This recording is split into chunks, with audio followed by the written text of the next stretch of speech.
Ladies and gentlemen, welcome to Hero Movie Podcast, your greatest source for superhero movie discussion in the multiverse. I'm your host, Adam Portress, and joining me today, even at the age of 9, he was starting his Saturday with cartoons, coffee, and a cigarette. Sweet Sean Zakovacs from the internet.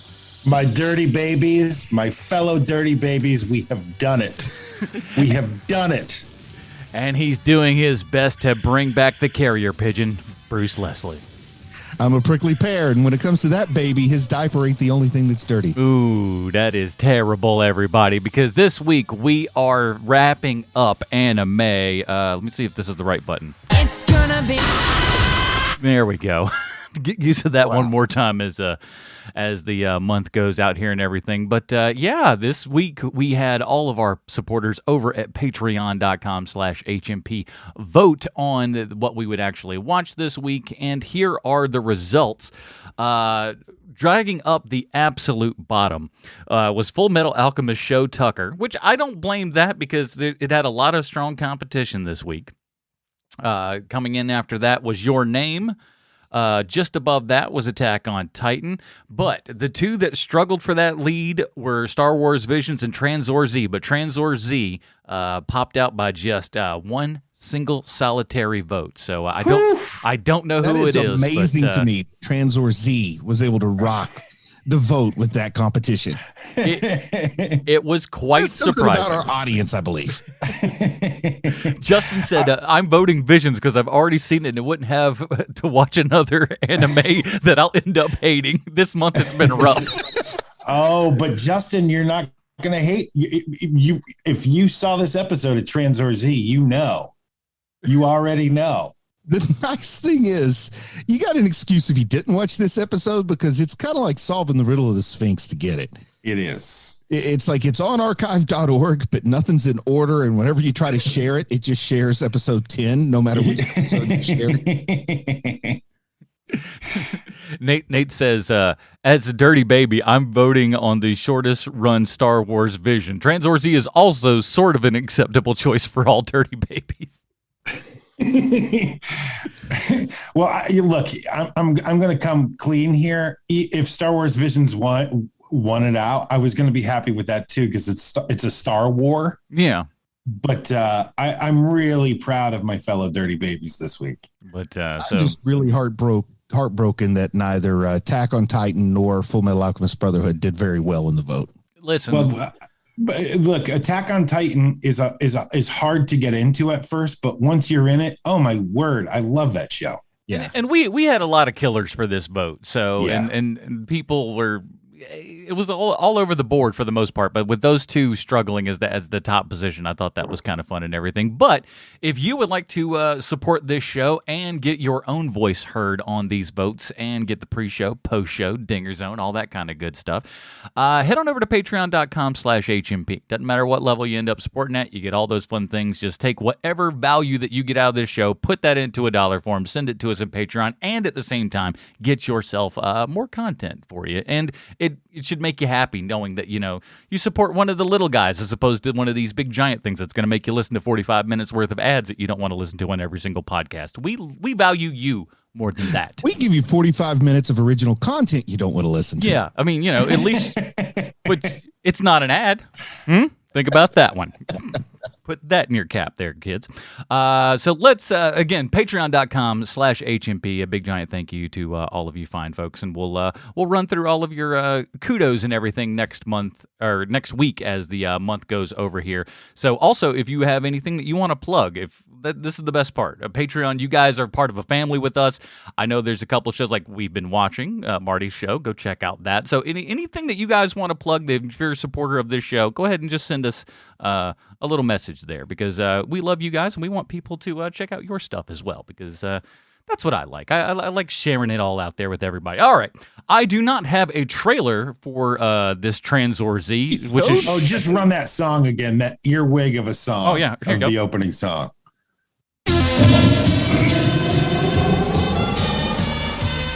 In stereo sound.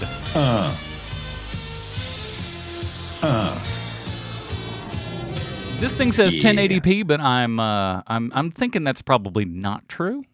Yes, I think that is fairly certain. I think they uploaded it 1080p. I don't know how accurate that is. But anyways, speaking of accuracy. It's time for Bruce's Comic Book Connection. All right. What you got this week, Bruce? Tranzor Z was the United States' attempt to translate the Japanese anime Mazinga Z, often anglicized as Mazinger Z. And Mazinger Z first came to life as a super robot manga series written by Go Nagai and appearing in Shonen Jump back in 1972. Shortly after its debut, the robot manga was adapted into an anime, premiering on Fuji TV in December 1972. Also, in case you're curious, Mazinger Z is made entirely of super alloy Z, which comes from refining a new element called Japanium, which is still a better name than unobtainium, by the way. True. Yes. Now, for some reason, 13 years after it debuted, 3B Productions decided to develop an American version called Tranzor Z, which is made even stranger by the fact that there was Hawaiian-produced English dub called Mazinger Z that was made back in 1977. But 3B knew Dirty Babies needed their fix, so the company pressed on. The show was re-edited and the characters' names were changed because the filthy animal that would watch this show, well, they weren't sophisticated enough to handle the highbrow storytelling of giant robots smashing together. The Dirty Babies would be confused by a name like Koji Kabuto, so it became Tommy Davis. Shiro became Toad, Professor Yumi became Dr. Wells, and Dr. Hell became Dr. Damon, because if you introduce the word hell to Dirty Babies, well, all hell might break loose. He'll start cursing. Mm-hmm. Only 65 out of the 92 episodes were dubbed into English, and that's because 65 was the bare minimum number of episodes required for syndication, and nobody at 3B had anything even close to artistic integrity. Now, the Great Mazinger incarnation of Mazinger Z was part of the Shogun Warriors toy line, known as Mazinga on the localized packaging in North America. And Great Mazinger also appeared in the Shogun Warriors comic that was licensed by Marvel, written by Doug Minch and drawn by Herb Trimpe. Mazinger wasn't one of the three main characters, but don't let that keep you down, my squalor-dwelling children. In March 2019, Mazinger Z had a crossover with the Transformers. It was a manga with the full title, Mazinger Z versus Fight Super Robot Life Form Transformer. Yes. That title probably tells you that it wasn't published by IDW. It's crazy because looking at the cover, it's clear that Mazinger Z is the star and not the Transformers. And hey, do you know what they call Transformers fans in Japan? American? 赤ちゃん。汚い赤ちゃん。 That's the Japanese words that mean Dirty babies. so that, my friends, is what they think of Transformers fans in Japan. So speaking of Shitenai Akachan, Adam, do you have a list? I do. If that comic connection wasn't enough for you, let me sell everybody on this Also Ran anime, because this sucker has everything. Just imagine that kid in your class in school who drew all those wacky anime Jaeger pictures was asked to use his designs in a TV show. And it's anime, so you know that there are a lot of loadouts galore. This time, like Get Smart, which is pretty sweet. We've got boob rockets, diamond nipples, a vacuum belly button that sucks up rocks, trees, and missiles so it can fight. We've got Inspector Gadget, Patrice O'Neill, Donald Gibb, actual panhandling, kids that deliver words, deliver kind words with a stern face. Tranzor Z lives in a pool, I guess. We got wacky helmets complete with shades. We got arm melting, breath battling, laser eye blasting, rocket hand shooting, cave crashing, casual Jaeger walking, bargaining with God, half Corella DeVille, half MODOK villain. We got carrier pigeon talk, villain headache small talk. Speaking of talk, hawk smack talk, motorcycle theft, great quotes like, "We'll be right back after these messages." Yep. Tons of filler with that. Good stuff. We got sidecars and swords, Bruce's nickname in high school, White Dynamite. And remember, if you're not saying it out loud, are you really doing it in an anime? Also... No, I'm real... Also, a couple of great lines like, "I'll give him a hand," and "Now, before you do anything else, destroy the thieves and show them the power of Dr. Damon." And my favorite, "Why don't you pick on someone else your own size? Like me." This TV show's got everything. Did you see Santa Claus in the episode you watched, Adam? Santa? No. Did I watch the Oh, wrong you You watched episode? the Wrong same one. episode that we did. Yeah, you saw the wrong one, Adam. Well, it's about time. That list, I started thinking, I might have watched the wrong one. Well, we had a lot of confusion as to. I told you that you had a good excuse if you watched the wrong episode. Yeah. All right. Well, I'll talk to you about my episode. And I'm sure, Please. we'll guess that it's probably The not guy- too awful far from your episode. The nice thing is some of the characters are recurring. And not only It's that, not too deep. my breakdown is so specific, it'll feel like you've watched the episode. This is great because, well, I'll tell you my rating right now, Joseph Gordon-Levitt, because I did not watch the right thing. So was, Second was time that's County Capito was County Capito in your episode at all? I don't know what that is. That's Oh. a guy whose head is cut off and he carries it around in his hand. I And the saw head talks. okay, so here's like seriously, there was a guy who looked like Inspector Gadget and another character who I promise you looked a lot like Patrice O'Neill, had the gap between his teeth and everything. Oh, wow. It was Wow. That's why I said that, because it looks just it doesn't sound like him, but it kind of looks like him in an old-timey wear. They're But trying you did have boob rockets in your episode. There were boob rockets in the show. Mm-hmm. There was another Jaeger that had like diamond nipples, is what I'll call them. Now I don't know the diamond. I don't know that one. Did you see Bobo Bot? I don't know what that is. They tried to get it was a diamond heist off of the chest of this robot. This robot man. has diamonds that shoot lasers out that destroy I'll trees. tell you what. Hearing your description and knowing the episode we watched, I'm going to go ahead and say there may be no losers. Like if you watch any episode of Tranzor Z, they all sound equally off the wall. This thing They're would like all awesome. he would shoot laser beams out of his eyes. He would melt like trees and rocks and stuff, and then he would suck them up via vacuum where his belly button would be. Oh. And Nice. that's what actually powered him to give him his power for this giant Jaeger machine to actually work. Wow. Very I cool. watched. I'm so, going yeah, to have to go back and check out more Tranzor Z. Okay, so tell me about your episode, the episode that you watched, You want me to start? please. Yes, Sean. Okay. So we're going right from the beginning here, just to give you the heads up. So we start with the show opening, which has one of the worst earwigs you'll ever hear. You heard it at the top of the show. I have been whistling that for 2 days straight now. You cannot get it out of your head. And then the opening also works as a time machine because it immediately transported me back to 1985, like instantly once it started. And we get the great line that opens every show of Tranzor Z: from the minds of mortal men, the mightiest of machines, Tranzor Z. It's amazing. Then the show opens and we meet Tranzor Z's arch villains. And we cut to the middle of a daydream that Dr. Damon is having, I'm guessing. And he's complaining about how he can never destroy Tranzor Z because of Super Alloy Z, which makes Tranzor Z indestructible. And he says he doesn't even fear the attacks of our machine beasts. And then we meet up with Count Count Decapito, who happens to be a guy who's decapitated, and his body holds his head in his hands. And he comes up with the brilliant plan to steal Super Alloy Z to make their machine beasts as indestructible as Tranzor Z. And both Dr. Damon and the third person in our unholy trinity, who is Deviline, who is a wizard, and half witch, half man, half lady person. Yeah, she's like the split face, right? Yeah, Yes, she's the one with the split face. Okay, good. So Deviline. that villain transfers over to the episode that I watched. So at least that's good. Good. And the same person who voices Tommy is voicing that character. So no expense spared with the Americanization of this show. But they start talking about how they're going to steal Super Alloy Z, and everyone agrees that this is a really, really good idea. And it seems ridiculously easy once they start getting into it, but I don't want to cut too far ahead. Yes.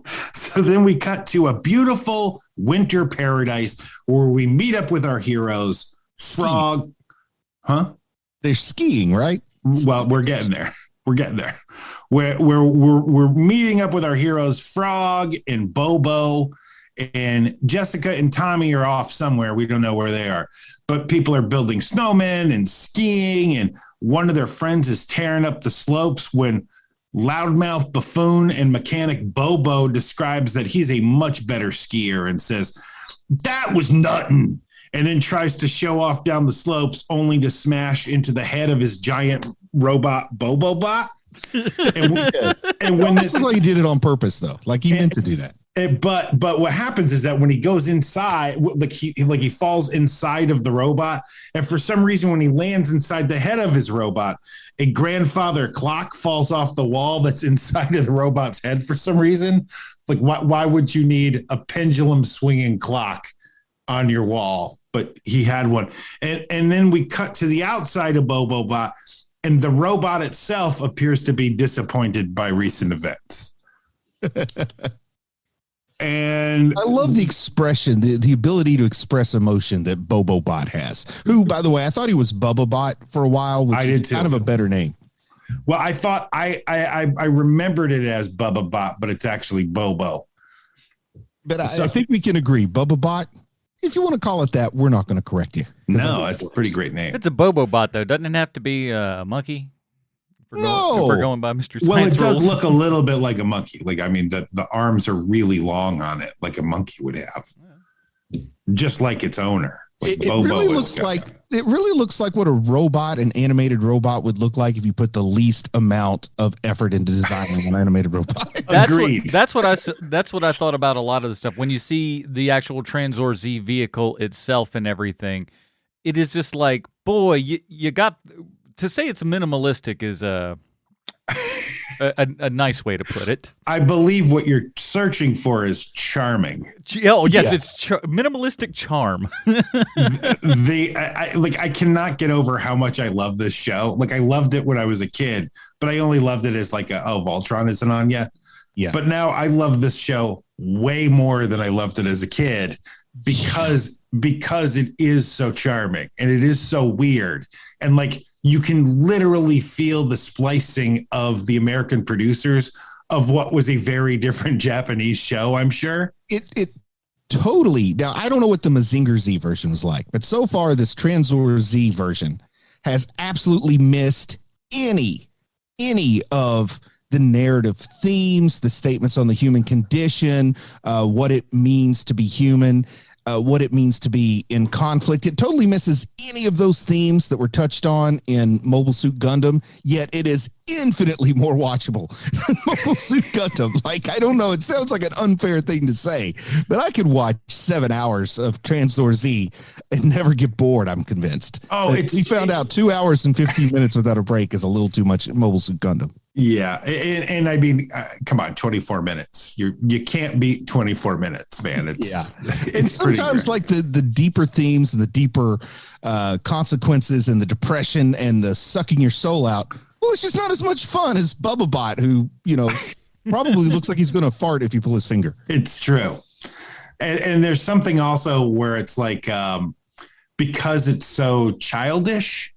Yeah, there's something fun about that too. It totally kind of feels like all those, I don't know if they were all made by Hanna-Barbera or Filmation or some other company was trying to get in on it, but all those like not quite Scooby-Doo shows, like Speed Buggy's even too mainstream, but something like Fang Face, they really took that Scooby-Doo formula, right, and really, really pushed it out as far as they could. You get Jabberjaws, you get Fang Face, you get Speed Buggy. This kind of has some of that charm, like okay, we're gonna make Scooby-Doo into Bubba Bot.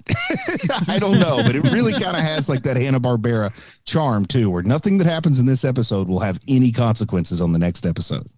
Well, we'll get to it. Okay. So while we're inside of the head of the robot's head, Bobo sees that there's an army off in the distance attacking itself for some reason. And he realizes that as Dr. Damon's army fighting amongst itself. Oh, boy. Okay, I want to slow down here for a minute. Why?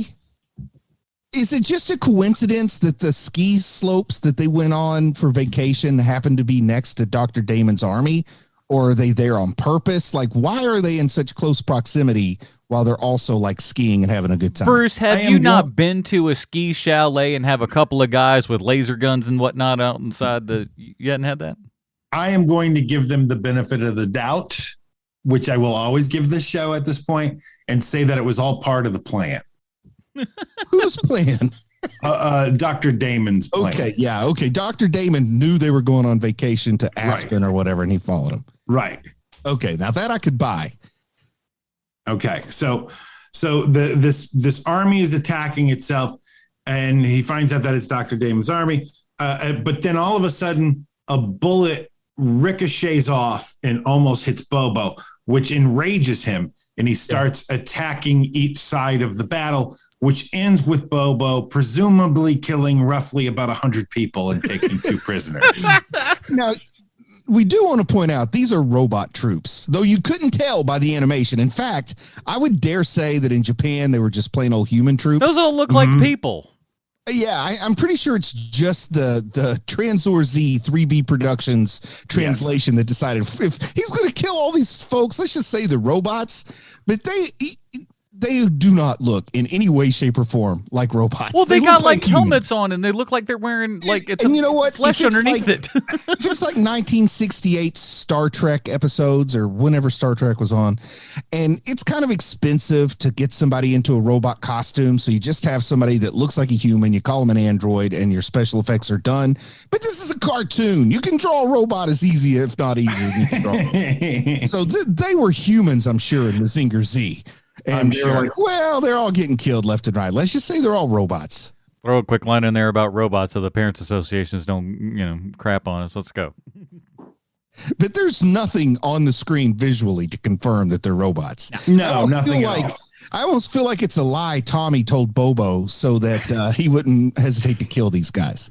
Which he does. Like there's no doubt about it, because you see like blood trails, except for it's black instead of red. Yes. Those are oil trails. Oh, yes, of course. Oil trails, of course. Red oil trails. And we think that the skirmish is all over, that Bobo Bot did his diligence. But what's this? Count Decapito launches a creature called the Pseudo Santa Beast, which is awesome. Watch out, Bobo Bot. We then cut to a commercial for the first of what feels like 1,000 times. And we know this because we get a glory shot of Tranzor Z making a muscle pose for some reason. Because those robots got to show off them muscles, man. You got to let the ladies know what's going on. Show them you open for business. It's true. And then the narrator comes in and says, Tranzor Z will return after these messages. And then immediately following that, we get and now back to Tranzor Z. And we see this super futuristic 80s font. Good. With Tranzor Z spelled out, which is awesome. And even though this only happens 3 times during this 24-minute episode, it feels like 700 because it's super repetitive. We then come back to the action where Bobo says, look, I'm the first to take prisoners. And his friends start applauding him for some reason. When all of a sudden the pseudo Santa Beast shows up and starts attacking Bobo Bot. He's getting shot at with this whip missile thing that the pseudo Santa Beast has.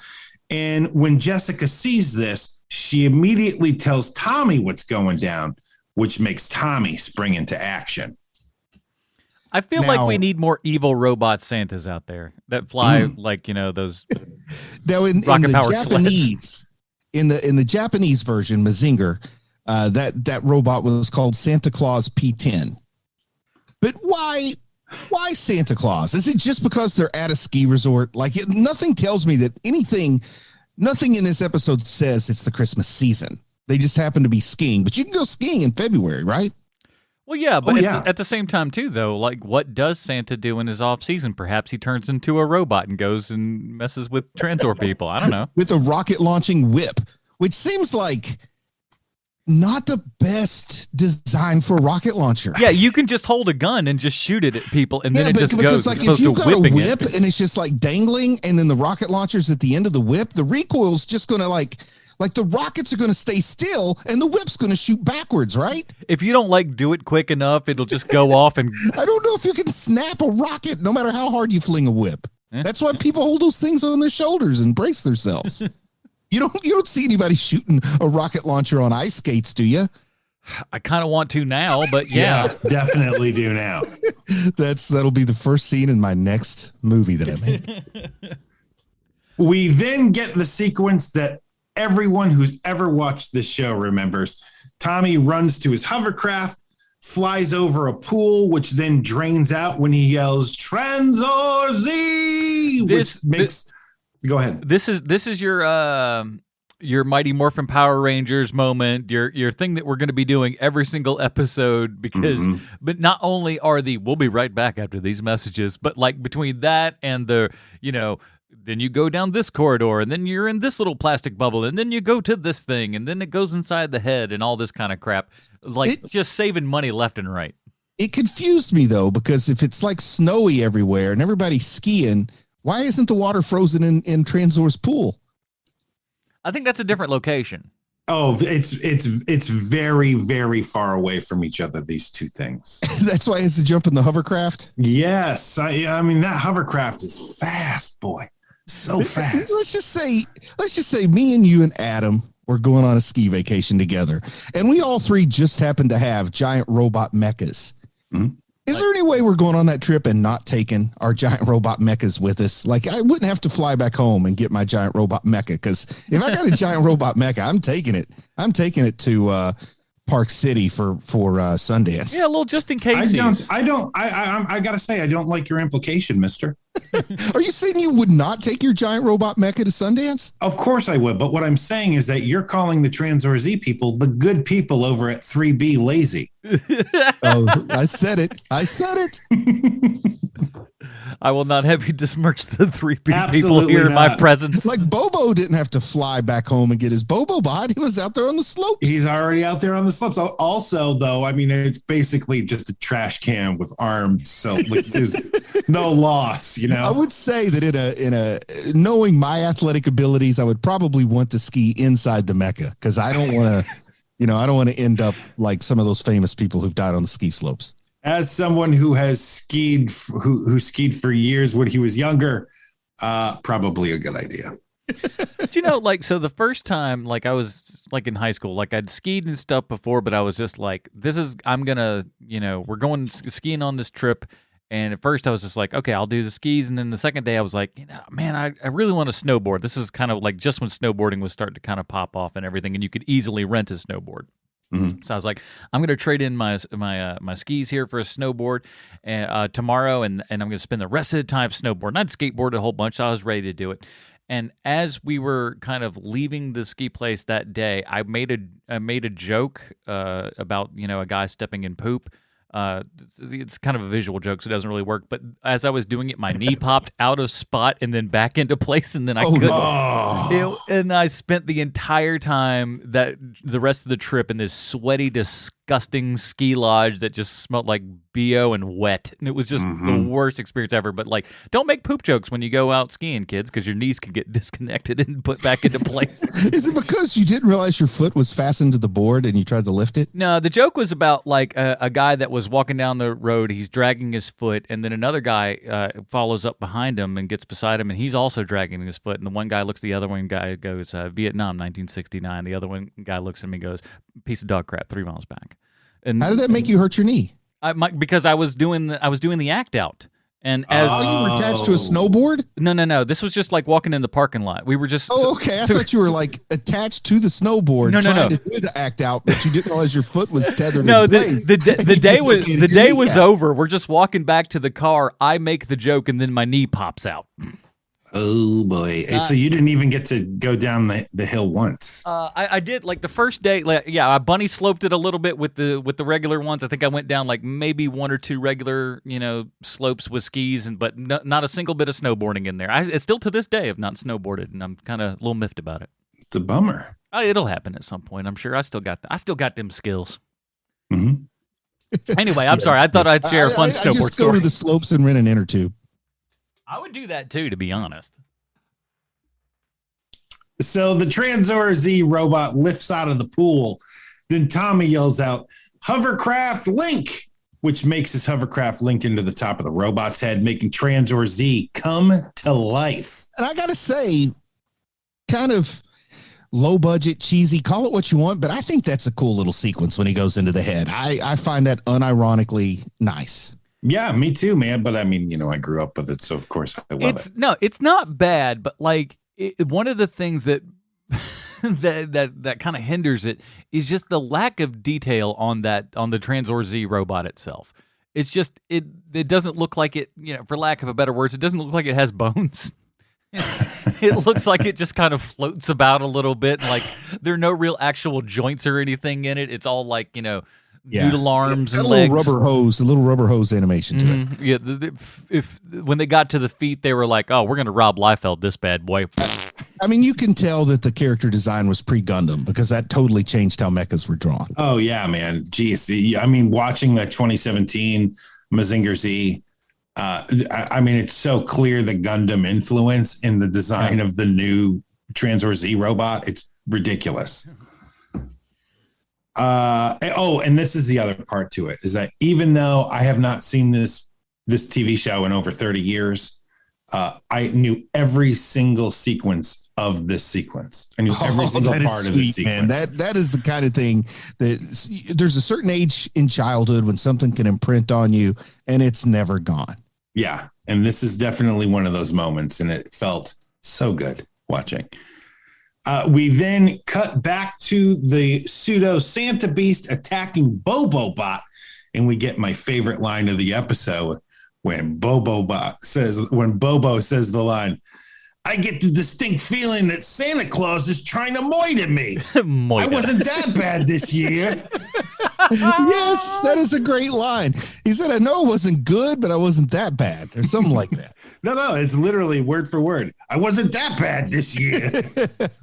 Something tells me Bobo's gotten a lot of coal in his stocking over the years. But the thing is, no one has commented on whether or not it's anywhere near Christmas. That's what's driving me nuts here. Well, like, you don't see anyone eating KFC, so it's probably not Christmas. And I've got this strange thing that goes all the way back to when I was a young child. Like say I'm 5 years old when I would have been the age to watch this. No, I would have been more like 10, right? Anyway, this was like 1985. I'm thinking of the original. But let's say I'm 7 years old, 8 years old, and I see a Christmas special rerun during the summer. It just made me feel like so disgusting all through my body. I had this weird reaction to it. Like I can't handle Christmas stuff out of season as a child. Now that I'm older, it doesn't like have the same effect on me, but I don't know, man. It was like one of those things. Like, did you ever have to stay all night with your grandma and like you would lay down in the bed in your grandma's guest room and you just feel weird, like you didn't belong there? Yeah, I know what you mean. Yeah, that's how I would feel if I watched like a Christmas special in June. So watching this brought back those weird kind of feelings. Because I can understand that if I'm going to be watching it and it's not Christmas, that's fine. But if Santa Claus shows up on an episode, it ought to be a Christmas episode, even if Santa's a robot trying to kill you. Watch Tranzor Z. It's just like staying at your grandma's house. I never stayed at my grandma's house because my grandma was a racist alcoholic, and my parents were like, "You are going to spend as little time as possible." It's like staying at your grandma's house and you forgot to pack PJs, so she gives you one of her nightgowns. I think that's something different you're talking about. You know, there's no actual game called Hide the Teacup, just so you know. You're walking around a 7-year-old boy in your grandma's house coat, as you do. I gotta go put on grandma's house coat and get the paper. So Bobo slippers that still smell like her feet. Let me save us all. So Bobo tries to run away, but the robot falls over because Bobo Bot is a massive disappointment, and he almost gets taken out by some missiles. And I like that reason, just because he sucks. And he almost gets taken out by some missiles, but right at the last second, Tranzor Z shows up, stops the missiles, and stares down Pseudo Santa Beast, and Santa flies away. When Tommy asks Bobo if he's okay, Bobo responds with, "Why'd you interrupt me, Tommy? I really had him scared." And Bobo then shows off his two prisoners, which he's holding in his giant robot hands, the same way that King Kong holds pretty blonde ladies. Yeah. And we cut to the inside of the good guy's base where they're interrogating the prisoners. And one of the bad guy robot soldiers starts spilling the beans. And Dr. Damon, here it is. Here's what's happening. Dr. Damon wants to steal Super Alloy Z from the good guys.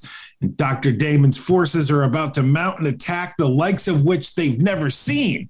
So Tommy decides the best course of action is to use Tranzor Z as defense, because when all you have is a hammer, everything looks like a nail. Exactly.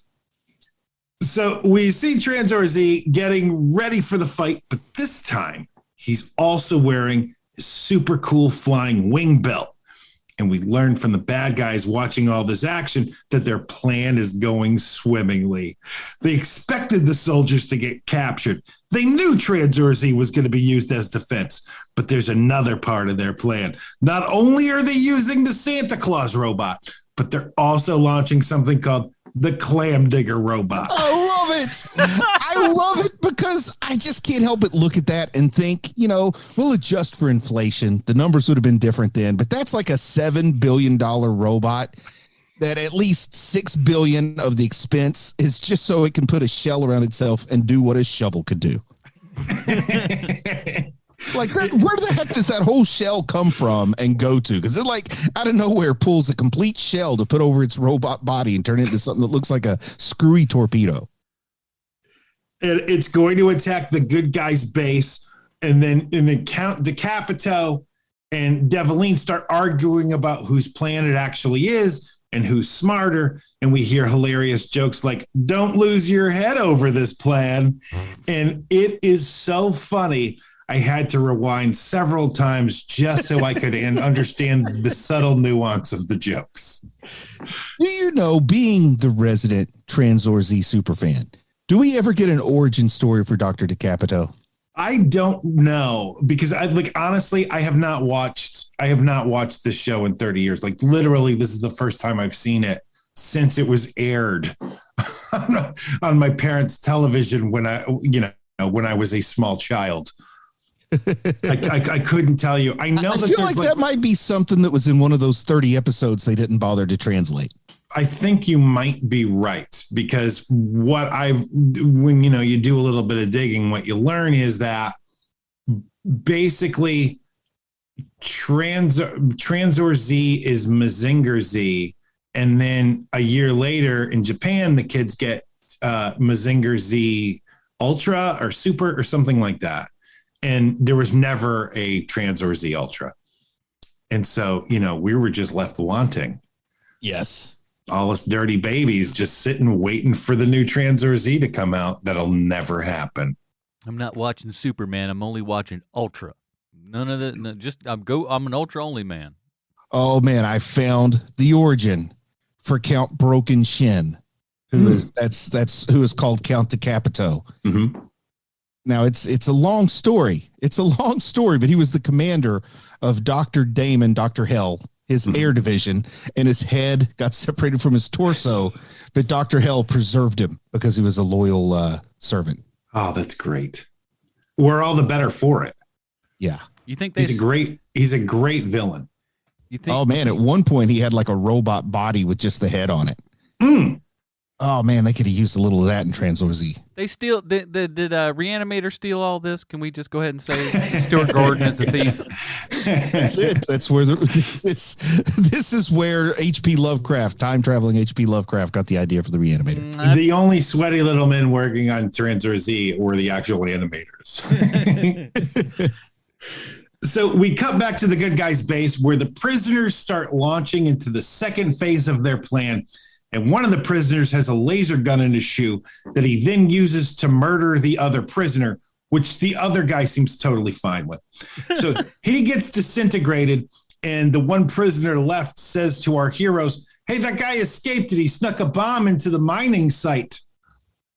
Since Tommy is the only person on this entire show who makes good decisions, the rest of the idiots in the base decide the best course of action is to free the remaining prisoner so he can show them where the hidden bomb is located. Can't go wrong with that idea, can you? No, not at all. Brilliant planning.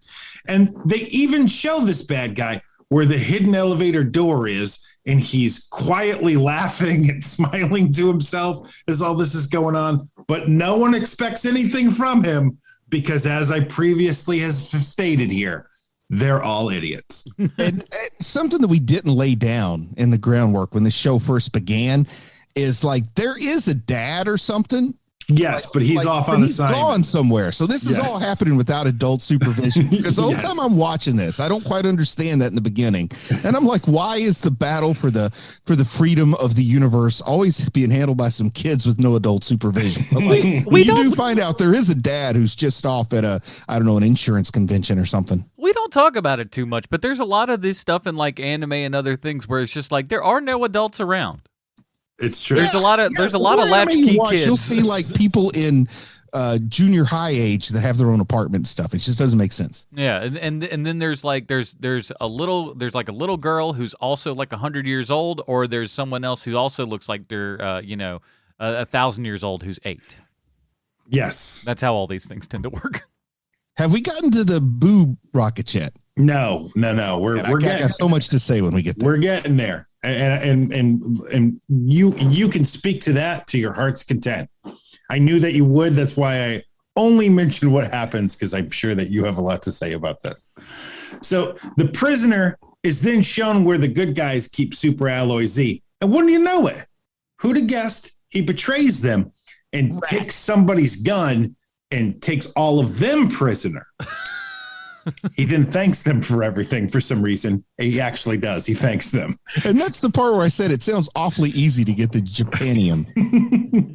And he traps them in their own mind, at which point we get my second favorite line of the episode when Bobo says, "Open this door, you fiend." So I wonder how often that line ever works. Probably zero. Like if somebody locks you in a closet, is the secret to getting out to simply ask them to please unlock you? Like I figure if they lock you, they know you're in there. Boy, they didn't do it by mistake. He asked really nicely. I was going to, and then he called me a fiend. I felt like, all right, fire. Let's enjoy your death trap, ladies. So then they get word back to Tommy that they've been betrayed. And so Tommy has been defending the base this whole time in Tranzor Z. And Tommy bangs a Louie and heads back to the base with Tranzor Z, but he starts being attacked by the Santa robot. Who would have guessed that would happen? It was weird too, because this episode is not that long. But I'd kind of forgotten about the Santa robot at this point. And then he shows back up and I said, oh, this guy again? I thought we had dealt with the Santa robot. Well, it's so dense. It's just such a dense plot and script to this thing. And this was actually 4 hours long in Japan. Oh, my God. This is Japan's Deep Space Nine, but with anime. We go back to the bad guy that was once their prisoner. And that now everyone is calling a spy for some reason. Everyone starts calling him a spy. And he's set off a locating device that'll tell the clam digger robot where it needs to dig in order to steal the Super Alloy Z. Devaline then tells the spy that his tour of duty is finished, and the spy seems totally fine with being murdered, and she pushes a button which disintegrates him. And then she says, my third favorite line of the episode, where she says, "You will be honored in the Robot Soldiers Hall of Fame for the great job." Because robots care about that kind of stuff, right? Located in Cleveland, Ohio. I'm just glad that there's a Robot Soldiers Hall of Fame. I also like it that the anime wants to ease it into American audiences by saying it's okay to kill them, they're just robots, but then it builds their emotions and intellect to the level that they have their own Hall of Fame, so you kind of have to empathize with them now. They're throwing retirement parties. So then Devaline deploys the clam digger robot, and that robot, wouldn't you know it, starts digging like crazy. What? Yep. You'd think. And we rejoin the action outside as Tranzor Z and the Santa robot do battle, and he just keeps missing Santa with the laser, and Tommy says, "So long, I have more important things to do." Literally, that's what happens, and just leaves the Santa robot there to cause as much destruction as it wants. No lie. That's how I ended every single fist fight I was in. But all right, I got better things to do. See ya.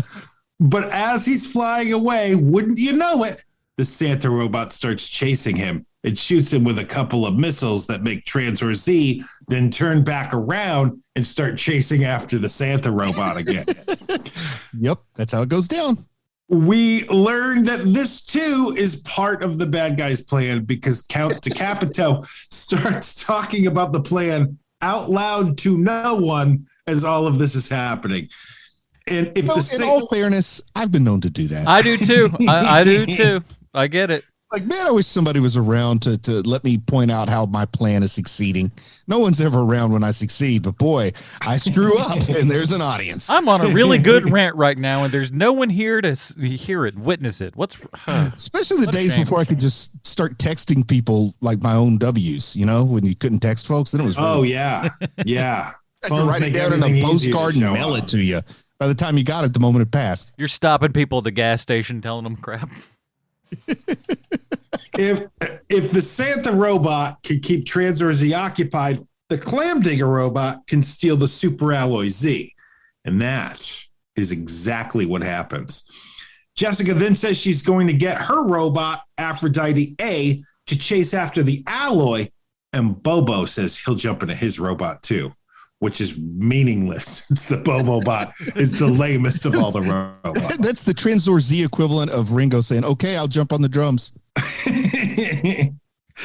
We go back to the fight outside where Tranzor Z is fighting the Santa robot, and Tommy says, I'd like to send this guy to the South Pole. Oh, wow. Then Count DeCapito tells the Santa robot to stop playing with Tranzor Z. The mission is done. Take Tranzor Z out once and for all, even though that dude totally already knows that the Santa robot doesn't have Super Alloy Z and is going to eventually be taken out by Tranzor Z. It's just a matter of when. Yeah. So Aphrodite A and Bobo Bot start trying to find the Clam Digger robot, only they can't find him anywhere, even though there is a massive crater-sized hole they're standing next to. Could be anywhere. Maybe that hole is the way that he got in and out of their base. Who can guess? It's like The Simpsons. They said a hurricane has never hit Springfield in recorded history, but recorded history only goes back 7 years when a strong storm blew away the records. That's a great line. That is a great line. And while they're deciding whether or not this massive hole is where the robot might be, could just be a really big vole. The robot pops out of the hole and starts fighting them. Thank goodness it didn't depend on their intellect to lead to action. Then the Clam Digger robot destroys one of Bobo Bot's arms. What a loser. And Aphrodite A shoots one of her 2 boob rockets at him.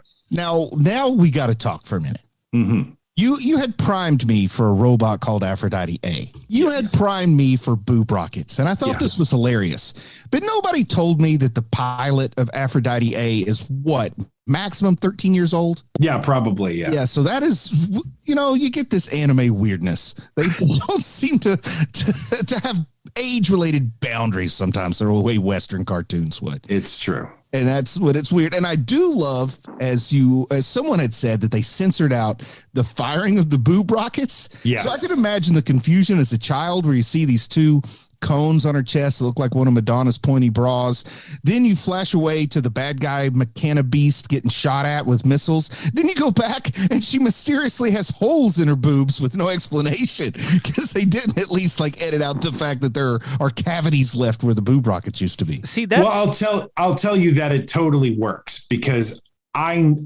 remembered it as seeing that the rockets come out of her chest and shoot the bad guys. It didn't even occur to me that they don't show you that part. It's like cutting off the ear in Reservoir Dogs. Well, gentlemen, let me assuage your fears because in the episode that I watched, I saw a boob rocket get launched from a boob. Nice. Boy, so that's something you'd brag to, in 7th grade. Guys, that's what I saw this weekend. Saw a boob rocket. Saw a boob rocket get launched. What? Lucky. Oh, can you draw it? Boob rocket? Was it squishy? Squishy boob rockets.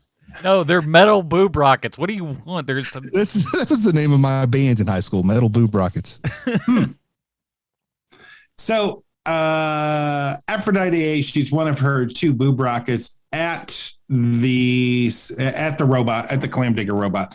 And it should easily take out the clam digger, but he uses the super alloy Z as a shield and stops the boob missile. Oh, no. Man, he's so clever, this clam digger robot. The bad thing about boob missiles is you got to go through life with only 2. Yeah, can't. I mean, imagine if you were like a female pig, because they have like 8 nipples. Now that you'd really be launching. Or at least like that Total Recall lady.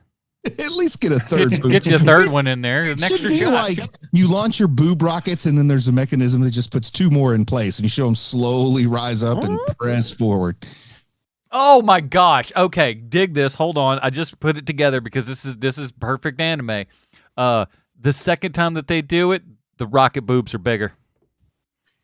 It sounds like you're going a little Austin Powers. They're bigger and they have more of a payload when they hit their target for the next one. You're welcome, Tranzor Z. Go back in time and write me some checks. That's a big enemy. Let's switch out the Partons. Give us the Dolly Partons. Wow. Now you know it's like real trouble. That's when Voltron gets together, when the bigger boob rockets come into play. You know what I just heard about Dolly Parton is that she will not wear any makeup and she won't, like look the way that she usually does. Like that's not her real hair. Yeah. Right. And she will just go shopping with her husband and no one has had any idea that it's her for like 40 years. That's pretty cool. There's some Isn't stuff that about amazing? But at the same time, too, I mean, like it's, and I don't discount that story as being true. But at the same time, too, like I literally just saw a thing on TikTok of like her walking into this restaurant and everything, and it is just like it's amazing to see everybody go like, what? It's like they saw an animated character in real life. They're just like, it's Dolly Parton. Like they don't even believe that that's what they're seeing. I mean, there. It's crazy. Like if you're not expecting to see somebody though, you won't. Because sometimes all I have to do is put on a baseball cap, and I hardly ever get recognized. They don't go shouting in the street, Bruce Leslie, oh my God. I mean, I can go anywhere I want, don't get recognized as long as I wear a baseball cap. I can't go into any liquor store. Not because I'm famous, just they just have your picture up on the wall. They're just the like, law has said we so. can't serve this man anymore. Which makes sense. So just then, the Santa robot flies by this action happening with the Clam Digger robot and Aphrodite A, and Clam Digger throws the super alloy Z to the Santa robot, who catches it, and Aphrodite A shoots off her last boob rocket, destroying the Clam Digger robot. But Santa takes off with the super alloy Z. Tommy then takes off after the Santa robot to get the super alloy Z, and it looks like the Santa robot's about to escape to the bad guy's submarine, but Tranzor Z hits the robot with his chest fire, destroying the Santa robot. But wait a second. The Santa robot just threw that super alloy Z at the last second, and the bad guys caught it in their submarine. So Tranzor Z tries to chase after that submarine, but it's too late. It's too late. They're too far under the water to catch them. And Tommy yells out that now with super alloy Z, no one will be able to stop Dr. Damon, not even Tranzor Z. And the episode ends on an amazing, and I mean amazing, cliffhanger. The credits roll as we're treated to the cross sections of Tranzor Z robot, and the Tranzor Z theme song plays, ensuring it gets stuck in everyone's head for the next few days. Now, has anyone seen episode 54 of Tranzor Z? I'm sure I have. I just don't remember what it is. Because I would say there's a darn good chance that this alloy Z is not spoken of. No, they do have like extra parts. Like I do remember that. Like it'll go from like there would be like a 3-part episode sometimes. Sometimes there'd be a week-long thing. Like now, they do I know that like Mazinger Z would deal with it properly, but I'm just saying like Tranzor Z, it wouldn't surprise me if it's never spoken of again. No, true. Very true. But they do that. Hey, listen, anytime you can Armin Tamzarian a show, I'm all about it. Absolutely. Now, Go for it. Where did Santa Robot go at the end of this episode? He gets melted. Okay, I couldn't quite remember what his disposition is because it would annoy me if he would keep showing up. Melty. Oh, Glad he no. got melted. He did. I lost track of what he was doing after the aerial robot managed to throw the rare earth element to an underwater submarine. Like Right. that seemed like an unlikely transition, but it is what it is.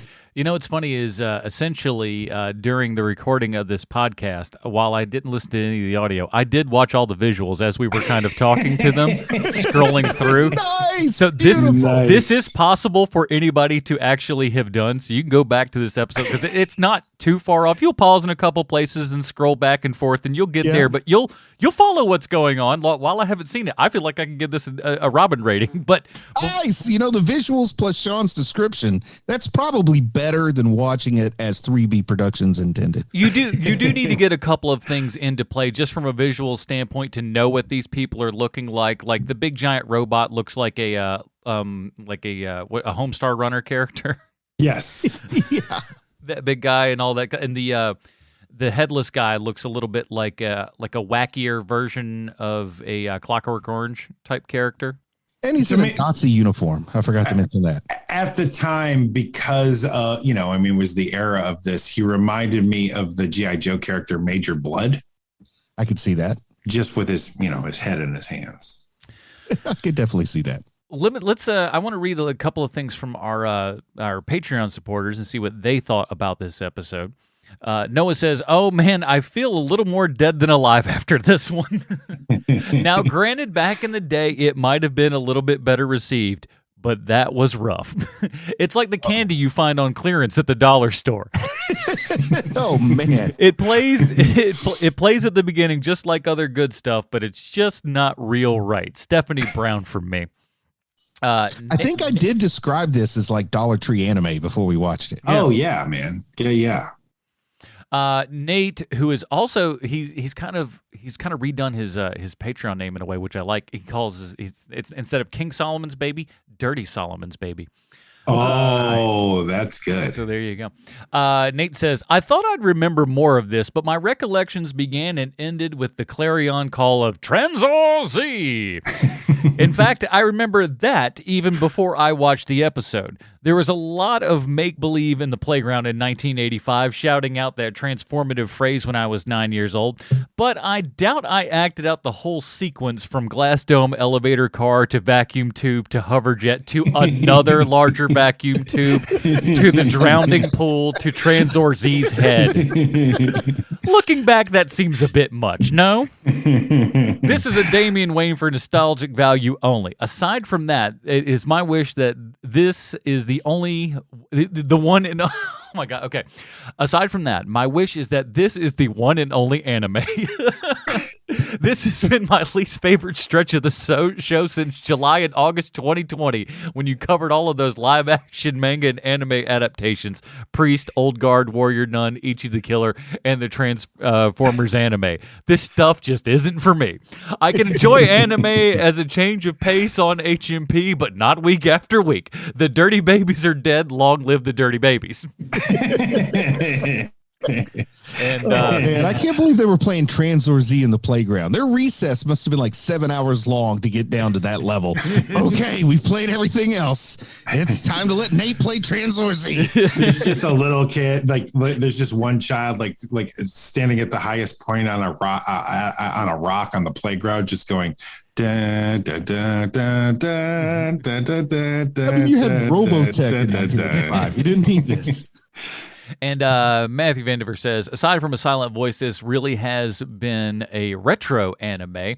As well, it saves plenty of things for future anime. So Nate's like, no more animes. Matthew's like, throw an anime in there. Maybe once a year is probably a good one.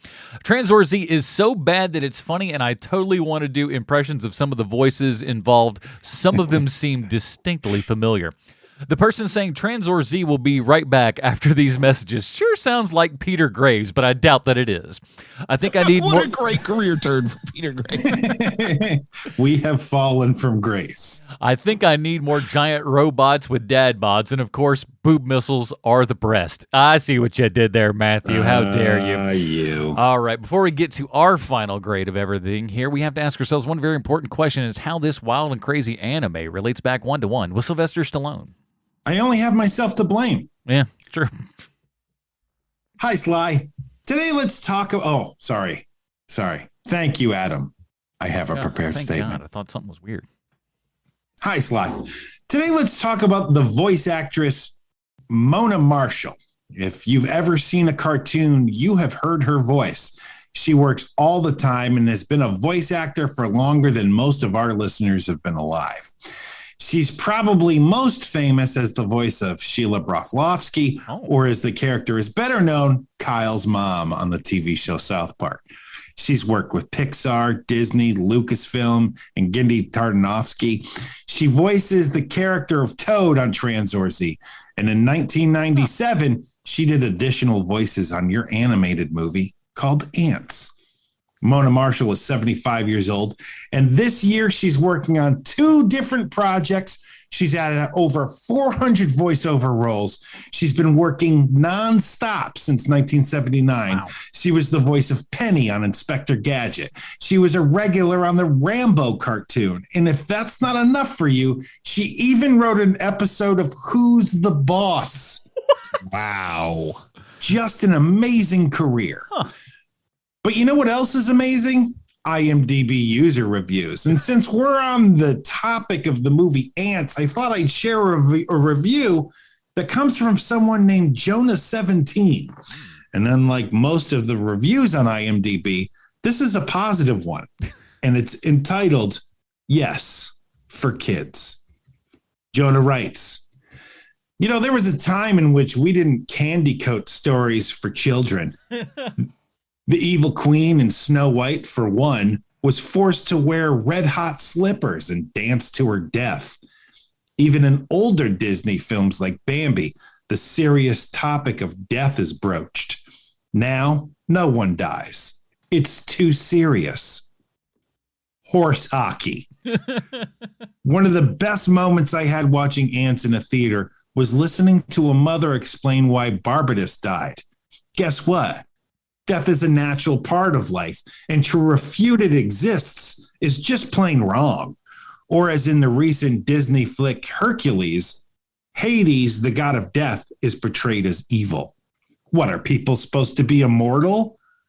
While this isn't appropriate for 4-year-olds, I wouldn't think twice about showing it to an 8-year-old. Why most movies are dumbed down. PG means parental guidance. Any movie that forces you to talk to your kids after a movie is a good one. Don't treat your kids like little morons. 10 out of 10 stars. Was that so former Stallone, MPAA Jack Valenti write that? So, Mr. Stallone, I think what this childless goth boy is trying to say is that he liked your movie and it wouldn't have been half as successful without the massive talent of Mona Marshall, today's Stallone connection. I hope to hear from you soon. Your pal, Sweet Shanzi from the internet. Just let Sylvester Stallone know that this show exists, everybody. That's our goal for the next 2 years. Before the 10 years of this show, we want Sylvester Stallone to know about this. So tweet him, see, like close your eyes at night and think about him and kind of have one of those mind to mind things over distance. You know what I'm talking about? Oh, yeah. Kind of, and push just your fingers into your temples. You just kind of go hear me, Stallone, hear me, hear a movie podcast. You kind of do a little bit of that. If we all kind of do that, on say Thursday at 7 p.m., who knows what'll happen? I don't know. I'm just saying. I don't know much about much. It's just pure science as far as I'm aware. All right, here movie podcast. We have our own patented Robin rating system. Bruce, where does Tranzor Z fall in the Robin rating system for you? It's short. It's funny. You don't have to watch the first 52 episodes to have a pretty good grasp on what's going on with episode 53. So that's a big selling point. Strangely, this holds up really well. Mm-hmm. Yet at the time it was out, you couldn't have paid me to sit and watch it. So it's so strange, but it's like snuck up on me. I think I'm going to have to go Tim Drake. I really do. And I'm not saying that like to be funny. I really think I'm going to go. I think anybody could enjoy watching this for 24 minutes. For 24 minutes. That's one of the big things. Not like the rest of these anime where just like, we're going to take 2.5 hours worth of this and you're going to watch every flipping minute of it. Yeah, you need to take a lunch with you. Yeah. Make sure you've scheduled a nap in between. Sean? I have been finding myself saying this a lot more recently on the show, which is this is the reason why we have a podcast. This is a Dick Grayson for me all day. It was going to be a Tim Drake until the line, I believe Santa Claus is trying to moita me, was said. So that vaulted it to a Dick Grayson. My word, this was so much fun. I'm at a difficult spot because, I mean, technically I should be giving this as Joseph Gordon-Levitt as Robin, which has only been given away 2 times previously in this podcast's long history, because that's when the Robin you didn't see. But during this episode, as I said, I kind of scrolled through. Feels like I saw a lot of this. You explained the plot to me. I saw a lot of the visuals that go along with it. So I feel like at least I can give it now a tentative grade of a Damian Wayne, just right there in the middle, having not seen and listened to all the dialogue properly. And again, the nice part about this is like you said, we're looking at 23 minutes worth of stuff here. You don't feel like you're, even though I watched the wrong episode twice, it still didn't feel like, 2.5 hours worth of the other animes that we've been watching over the last couple of weeks and stuff. So I'll probably go back. It's only 23 minutes. I'll talk about that next week. If you guys want to watch episode 10, we'll talk about that one in the Dinger Zone. Because again, you'll get to see some boob rockets launch and a guy who looks like Inspector Gadget, another guy who looks like Patrice O'Neal. I don't know. Hey, you had me at boob rockets. I'm gonna say. So yeah, that's a temporary Damian Wayne for me right now. Who knows, by the end of the year when we can re-rank any of our or re-rate any of our shows that we've kind of watched over the years, maybe I'll jump it up a letter grade there if I enjoy it a little bit more. That is it for this episode of Hero Movie Podcast, everybody. We're going to talk about what we're doing next week in just a moment. In the meantime, Bruce, where can we find more of your work on the internet? I'm getting back at it at YouTube. I had a nice, short, concise video about the top 10 moments from Attack on Titan Season 1. So if you've seen Season 1 of Attack on Titan, you might want to go check out that video, see if you agree, and that's youtube.com/C/Bruce Leslie. Hey, Sean, do you like Star Wars? You know that I do, Adam. Thanks for the meatball of a question. We have a podcast called Star Wars 30 Questions. And wouldn't you know it, a new Star Wars show just landed. It's called Obi-Wan. And we have a podcast called Obi-Wan 30 Questions. So if you aren't part of that and you want to know what we think of the first 2 episodes of Obi-Wan, then you should check out our podcast, Obi-Wan 30 Questions. And if you've been subscribed to our Mandalorian 30 Questions podcast, it's going to be on that exact same feed that we did that in Book of Boba Fett and everything. So that's going to be our going from the Mandalorian to just our Star Wars Disney Plus show. Yeah. So all of our Star Wars stuff will go to there. All of our Marvel stuff stays on the Marvel channel and stuff like that. So we keep them separated well enough and everything, but just so you don't have to have 80 different subscriptions for the different things, and not to mention we have to pay for all of those, so we don't do that either. But so if you are subscribed to Mandalorian 30 Questions, just stick around, man. Obi-Wan 30 Questions coming up for you quite soon. Speaking of 30 Questions, one of our earliest 30 Questions show is coming back for Season 3. However, we will not be coming back for Season 3 for that 30 Questions episodes because we're doing a lot of stuff, guys. We do a lot of things. It's a lot.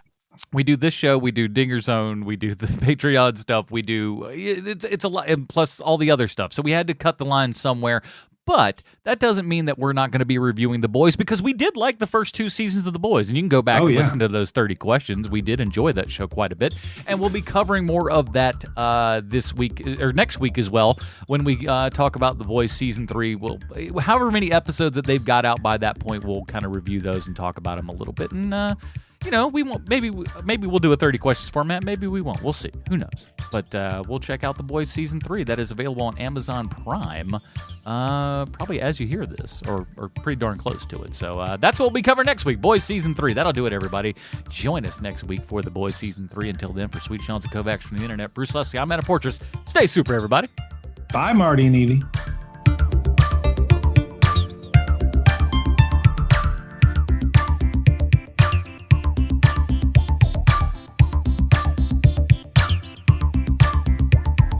Charging our battery, and now we're full of energy.